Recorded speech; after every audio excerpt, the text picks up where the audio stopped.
Welcome to the NCC News 4 o'clock sports update. I'm Jude Allume, and we're getting ready to talk a little bit about some football. No, not the NFL, not Syracuse University, and no, there's no development in the XFL coming to town. We're talking about a little-known championship football team that's right in your backyard, Syracuse Strong. To the baseball diamond we go, and yet I'm talking about a former Heisman Trophy winner coming to Central New York. In case you couldn't guess, we're talking about Tebow Mania. Muscle tremors are one of the most commonly associated side effects of Parkinson's disease. The involuntary muscle movements makes even the smallest of tasks more difficult. Many people with the disease are finding that boxing can help reduce their tremors and steady their lives. Good evening, Central New York, and welcome to the NCC News Sports Weekend Update. I'm Jude Allume, here to take you through all the news and highlights in a busy week of sports, starting with some tough news for Syracuse basketball. Announced earlier today, top 10 recruit Darius Baisley has decommitted from the Orange. Good morning, Central New York, and welcome to the NCC News Sports Update. I'm Jude Allume with all your highlights from a busy night of sports. We'll start with some SU men's basketball. Coming off a close loss to the 10th-ranked North Carolina Tar Heels, the Orange cannot afford too many more losses with only 4 games remaining on the schedule. Syracuse currently being on the outside looking in to get into March Madness tournament play. The task at hand wouldn't get any easier against 5th-ranked Duke. The stage for the NCAA Final Four is all set, and we've got all the analysis you need. I'm Jude Allume with NCC Sports, here with our college basketball analysts, Frank DeLuca and Tyler Dudley. We'll start first with the... Good morning, Central New York, and welcome to the NCC News Sports Update. I'm Jude Allume, here to update you on a busy weekend in sports. Let's jump right into it, starting with some NFL action. The stage is set for Super Bowl 52 as the NFL Conference Championships took place yesterday for both the AFC and NFC. Well, Mary, at one point it looked like Syracuse was at several points it looked like they were going to run away with this one, but Louisville was able to make it close down the stretch. Now, the Orange were coming off a tough loss to Virginia that saw them only put up 44 points. So this last stretch of games is real important for the Orange in consideration for how they're going to get into the NCAA tournament next month. But let's not get ahead of ourselves, and let's see how the Orange fared for tonight. Down 4, a few moments later, Wilmer Flores tosses his bat. He already knows what he did with it. 3-run home run. Mets giving the fans something to cheer about. We take it to the bottom of the night. Mets trying to finish the comeback, but nope. Jose Bautista strikes out looking too little, too late as the Pirates win 6-4.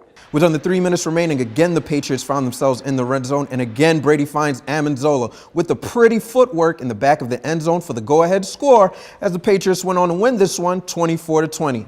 At the top of the second quarter, with the score tied at 7, LeGarrette Blount introduces himself to Andrew Sendejo as he runs over him on his way to an 11-yard touchdown. When we fast forward into the end of the second half, Tyus Battle is a bad man. Ties the game at 74 in the last-second 3 to force overtime.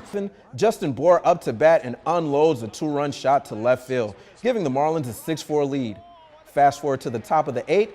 Adrubal Cabrera says, anything you can do, I can do better. Gets every last bit of this pitch as it lands in the upper deck. Part of a 2-home-run inning to tie the score at 6. Trent Forrest drives into the lane for the lay, ties the game at 82 and forces a second overtime. The fans love free basketball. Tiana Mangakia, dropping dimes all season, gets the no-look pass to Miranda Drummond for the easy bucket. And we go again to Mangakia as she gets in the scoring move, drives the lane, ball fake with the lay, Q sub 57-40. Fast forward to the bottom of the 8th, bases loaded, and the Smoke is now a full-on fire. Grand slam by Justin Smoke again. He's been struggling as of late, but on this plate appearance, sees the pitch, and he likes what he sees, drills a homer into the left field wall for the 2-0 lead. Giancarlo Stanton would add 2 more runs as the Yankees would double up on the Phillies 4-2. For Tiana Mangakia, the time she spent growing up with her 5 brothers in Australia are some of her fondest memories. It was great. I loved it. We did a lot of fun things, like after school we'd all walk home or ride our bikes. And we were always outside playing like cricket or handball or things like that. In fact, it was Mangakia's brothers who got her into playing basketball, the game she's excelled at in her first year at Syracuse University. So growing up, that's the reason why I started playing, is because my brothers played. Even now, as a star for the Orange women's team, Mangakia still looks to emulate her brothers in her game. My second oldest brother, he played basketball like to a high level, and I definitely watched him and how he played, and I always wanted to be like him growing up. So yeah, he definitely influenced me in my game.